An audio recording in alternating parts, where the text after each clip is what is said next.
today I'm going to be sharing how I plan my homeschool year. So over the years, my planning has changed. I now have 7 kids in our family. I have 5 that I'm actively homeschooling, plus a preschooler and a baby. So planning can get really complicated. So I have really learned to streamline my planning.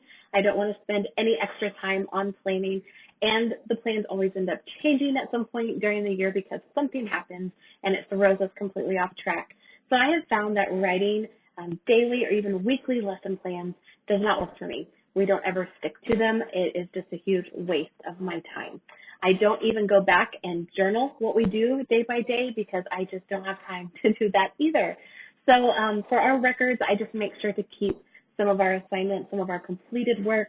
We have notebooks that we can put them in big binders where we save things. So that's how I kind of keep a record of our progress through the year, but I don't write any of those things down because it just takes too much time.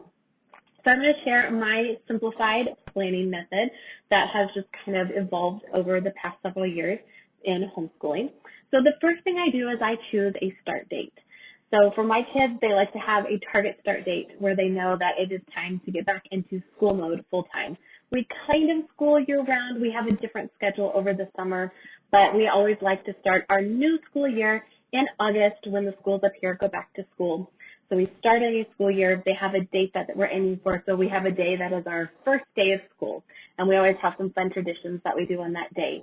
But having a hard and fast start date really helps me. It gives me a deadline, so I know that my planning is done, and it forces me just to be prepared to jump in and start a new school year. So what I do, once I've chosen my start date, I count the weeks. So I have to do 180 days of school by law in my state. So I have to make sure that I have 36 weeks of schooling. So what I do is I go through my calendar and I choose the weeks. Of course, they might change a little bit, but I look at, major holidays. I look at sometimes when my husband is off work, when we have a vacation or something planned, and those are non-school weeks. And I look at the other weeks and I choose our 36 weeks of school. And I just mark them off.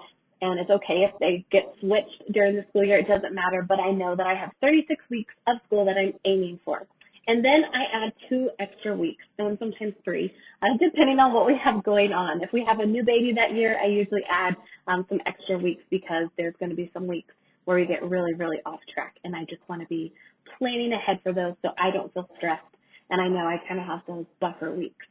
So I always add a couple extra weeks into my schedule. And those are our review weeks or our catch-up weeks where we can just do a whole bunch of one subject if we've kind of got behind in one subject, or we can work a little bit on everything if I feel like we need to catch up a little bit. Sometimes we use those weeks just to get ahead and we finish our school year a little bit earlier than I planned. And so that gives us a little more summer vacation.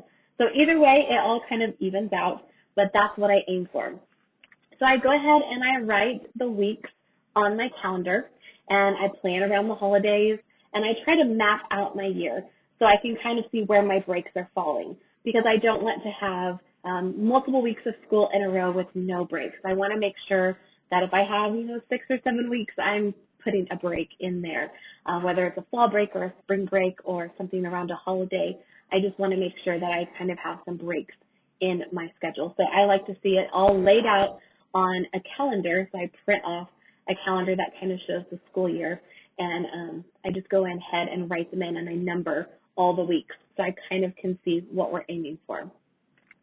I don't necessarily date the weeks. I print off a blank calendar also once I've planned around the holidays, and I go through kind of like a grid and I number the weeks, and that kind of keeps me on track during the school year. So what I do next is I count the lessons in the curriculum. So I count how many chapters or units or lessons are in each curriculum. And I go through and I divide that by the number of weeks. So I try to make a goal for myself. If I want to complete this book by the end of 36 weeks, then how many lessons do we need to complete a week to stay on target? And I do my division, I have it on a sticky note, and I write it out so that I can remember. I have a quick reference, and I put it right on the inside cover. So I know, okay, if I want to finish this book, we need to do 4 lessons a week. So that's my goal, 4 lessons a week. And then I go through and I use sticky tabs. So I just number them. I think I have some up here. I just number just little sticky tabs, or I use different flags, and I write numbers on them. And I do usually anywhere between 8 to 10 weeks at a time, planning those out. And I just number them, and I stick them in at the end of where I want to be for that week. So for week 1, I know that I need to complete 4 lessons of that curriculum. So at the very beginning of the 5th lesson, I have my 1 tab. So that's my goal. So for week 1, the goal is to get to that flag that says 1. So by the end of week 1, we have reached all the flags with the number 1 on them. And then we can move on and start working the next week toward the 2 and the 3. And so it just helps us kind of flow through the books. My kids really like having that visual of where do we need to go in our curriculum? Where do we end for each week? So it really helps keep them on target. And it helps keep me on target. I can see kind of where we're falling behind. And it just helps us plan so that we are finishing things toward the end of the year.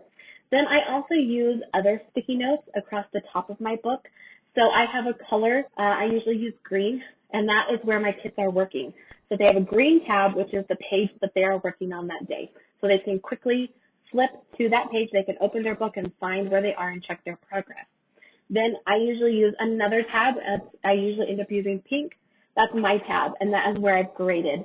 So I have checked up to that point. So usually mine is lagging a little bit behind their green tab, but across the top of my book, I have my pink grading tab, so I know when I need to check their work, I know where I left off last time, and I can start right there. So I have all of my little flags with my numbers down the side of my book, and then across the top, I have different colored tabs where I know where they're working, and then I can see where I have graded. But this saves me a lot of time so that I am not erasing lesson plans. I don't write all this stuff in a journal of how many math lessons we did that day or what pages we completed, because ultimately I don't really care as long as we're getting things done, and I don't want to spend any of my time doing those things. So I have found it's easier to just find my goal of how many weeks of school we are aiming for, and then I divide that when I'm looking at the number of lessons in the curriculum. I see, okay, how many lessons, pages, how many units, whatever it is, how many do I need to complete each week in order to finish by 36 weeks? And then I go ahead and put my tabs. And I make sure I keep a little note of, 4 lessons per week. I have a sticky note on the inside of every book so that I don't have to go back and redo the math. I only do it one time. So as I go back through every 8 to 10 weeks and I add more tabs or move the tabs, then I know exactly how many lessons should be between each colored tab. So that has really helped streamline my planning so that I don't have to do a lot of planning throughout the year. I can do a lot of it up front, and then all I have to do is just stick tabs in and then use our markers to kind of know where my kids are working and where I need to grade. And it saved a lot of time. My kids can immediately know what they need to start working on without me telling them. It's already there in their book. So I do this in their binders. If we have loose pages that are all in a binder, I just put the tabs down the side, or in a workbook, or even in a book that we're reading, like a history book or something, I will put tabs down the side so they know exactly how many chapters or lessons they need to complete each week. So they really like having that kind of weekly goal that we're all working toward, and that has really helped streamline my planning. So hopefully that will help you as you plan your homeschool year. I have found it's best just to keep it very, very simple and just allow for the flexibility, because sometimes things change throughout the school year and it can be really hard to adapt if you don't have a very flexible planning system. So hopefully that's helpful. For more homeschool tips, you can look below at some of my other videos, and you can also subscribe.